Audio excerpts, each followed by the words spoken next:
A moral panic that radical Islam wants to take over this country is sweeping Britain. Started by Keir Starmer, inflamed by Prime Minister Rishi Sunak, and it's been legitimised by the Speaker of the House of Commons in order to dig themselves out of a hole over the cross-party support for Benjamin Netanyahu's operations in Gaza. There's no evidence at all that there's any basis, as matters stand, that this moral panic is true. What the protesters are doing over Palestine and Gaza is part of the rich British democratic heritage. The real attack on democracy here does not come from pro-Palestinian protesters. It comes from the Tory right and Starmer's Labour Party, who are trying to smear genuine protesters acting within the British tradition as extremists, and worse than that, violent extremists. So Keir Starmer is going to be Prime Minister almost certainly. He has pilloried and smeared an entire British community. He has allowed an inflammatory account of events which, to be honest, puts at risk the lives of ordinary Muslims who will be accused of being part of this radical Islamist plot to sabotage the British Parliament. As for Sir Lindsay Hoyle, the Speaker, his statement was reckless, irresponsible. He was under fire personally for having given in to pressure from the Labour leader. How did he get out of it? Blame the Muslims. I never, ever want to go through a situation where I pick up a phone to find a friend of whatever side has been murdered by terrorists. He is conflating peaceful democratic protest over Gaza with terrorist murder. This is very nasty politics. Just look at the headlines and the commentary in the newspapers. A highly political, highly violent ideology called Islamism is sweeping our nation. Still on this subject, Suella Braverman has weighed in her inimitable style and said Islamists are in charge of Britain now. I think that's a very strong statement, but I can sympathise with the emotions behind it. I mean, you know, every day in every way we cave in to Muslims, to Islamists. A baying mob threatening murder, forcing the scrapping of a vote in Westminster, the mother of all parliaments, and the home of our representative democracy. What a time to be alive. And indeed, the extraordinary statements made in Parliament by Robert Jenrick, a former Conservative cabinet minister. This House appears cowed by threats of violence and intimidation. The Mother of Parliaments appears weakened and diminished as a result. We have allowed our streets to be dominated by Islamist extremists. This is very dark stuff. This is the politics of hatred. I don't actually believe that these Islamists have got control of our country, but what I do believe is they've got control of Caen and they've got control of London. He's actually given our capital city away to his mates. The effect of the Speaker's actions has been to liberate the far right in British politics. This is the direct result of irresponsible immigration policies from both Labour and Conservative governments over the course of the last 25 years. The encouragement of multiculturalism. Everything we've built over the last 1,000 years and more is based on family, nation, and underpinning all of it are Judeo-Christian principles. And they're right through our constitutional settlement and everything else. And we've forgotten that. We're afraid to stand up for that. And now it's that is being crushed. And to see fear stalking the corridors of Westminster in the way that it is a deep international humiliation for our nation. It's being portrayed as violent Islamists threatening British politics. It's actually mainstream British politicians pointing the finger at Muslims. There's going to be a by-election in the next few weeks, and it could be a radical Islamic party win in that by-election. So that is a possibility. You're saying an Islamic radical party in a couple of weeks in a special election is in one of these Midland urban areas that had it's Rochdale. So it's an urban area in the north of England. But it's the one that's had the rape situation? Yes. The grooming situation? Yes. Hang on, I don't understand this. The grooming situation, Tommy Robinson, all these heroes fought it. The rape situation, and in that community, you're going to have a special election, and you may have a radical jihadist party send somebody to Commons after all that problems? That is correct.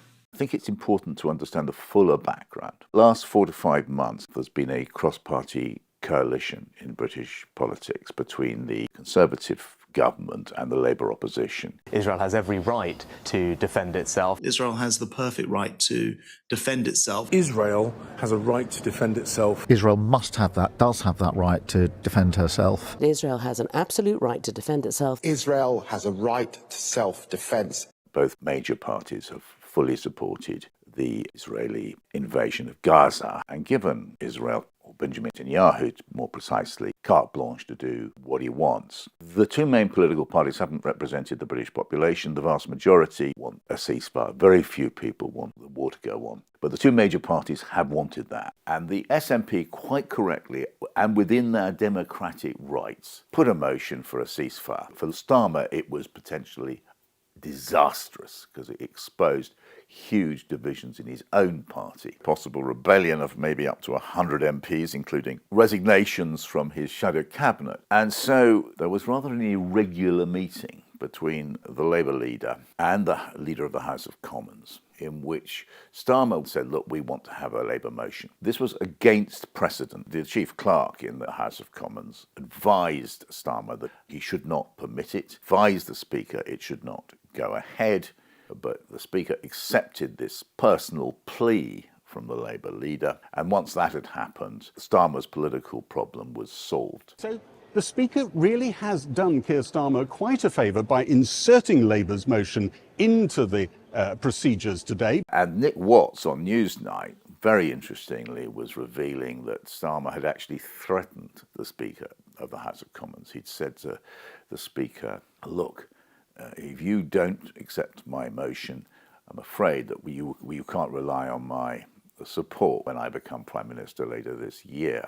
Very, very inflammatory revelation, because it suggested that Starmer was wielding muscle in order to breach parliamentary procedure. I've made a judgment on a precedent that's been done before. I have viewed it as that is my ruling, and I'm going to stand by the ruling, and I'm not taking any more pound towards Brendan O'Hara. This then led to fury in the Commons. If I have listened correctly to what has just been said, on SNP Opposition Day, should the Labour Party's motion be carried, then the SNP's vote will not be held. This was a consequence that he was warned of. So can you please advise me, where on earth is the Speaker of the House of Commons?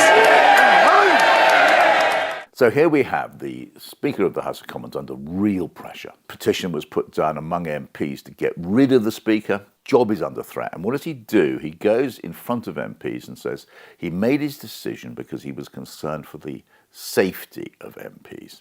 I apologise to the SNP and I apologise to the House. I made a mistake. I have a duty of care that I will carry out to protect people. It is the protection that led me to make a wrong decision.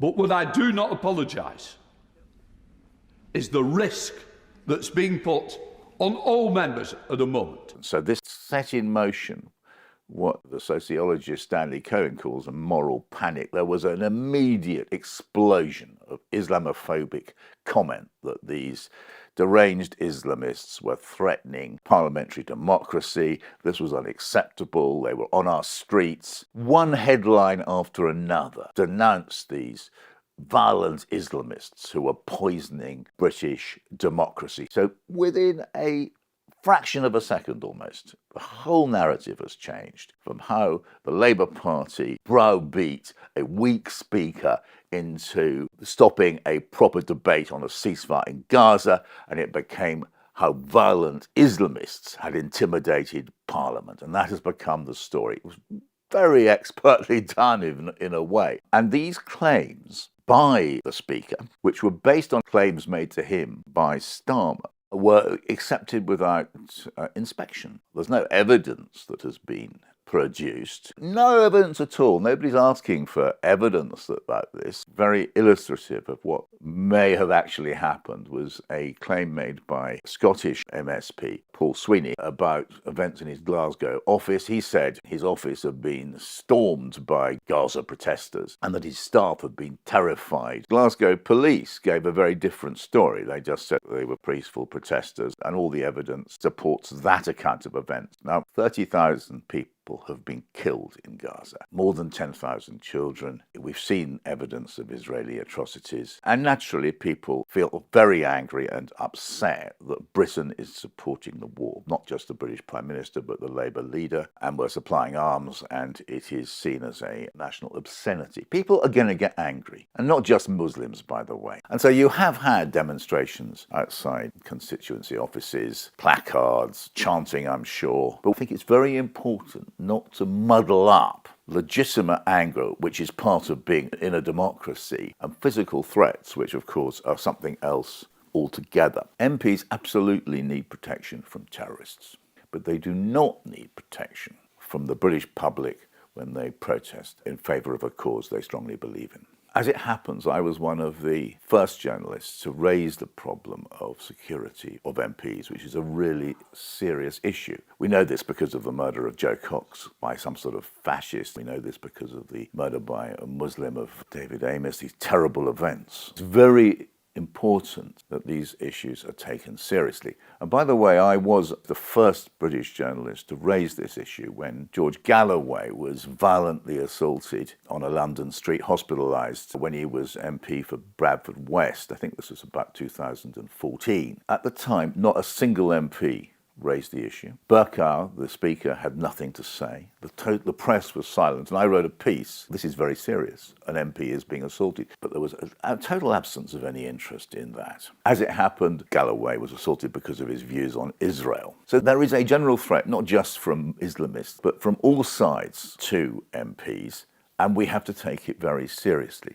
But what I fear here, looks to me we have the weaponization by the two main political parties, aided and abetted by the Speaker, Lindsay Hoyle, the weaponisation of these threats to MPs in order to discredit peaceful, maybe passionate protesters against British government policy over Gaza.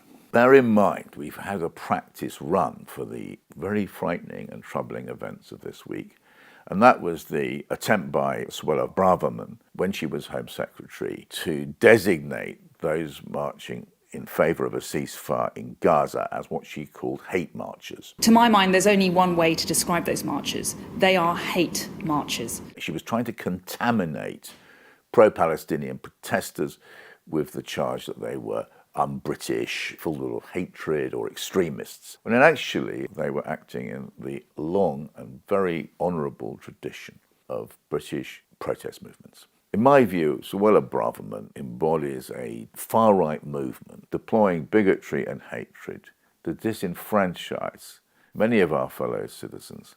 And this far-right movement is supported by many of the leading British newspapers and is gaining increasing power, not just in the Conservative Party, but as events of this week suggest, perhaps has its admirers in Keir Starmer's Labour as well.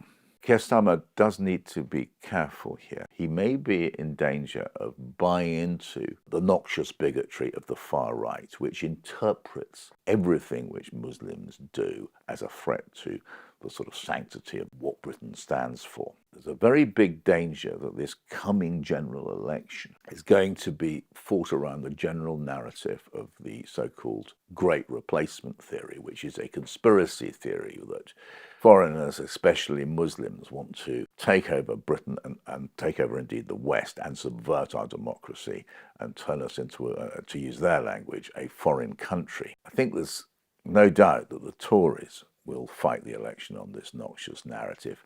And from the events of this week, you have to ask whether Sir Keir Starmer is preparing to follow suit. Keir Starmer is going to be almost certainly the next British Prime Minister, but judging by Sir Keir Starmer's behaviour this week, we really have reason to fear him as Prime Minister. He's shown such reckless judgment. He hasn't shown any understanding of what it means to be a statesman, a figure who can unite the nation rather than govern by creating fake divisions. As last week's events in Parliament show, the British media, as a general rule, do not interrogate statements made by British politicians. They do not hold politicians to account. Hence the real importance of supporting independent media like Double Down News. So join Double Down News on Patreon and read Middle East Eye, the outlet where I write a column.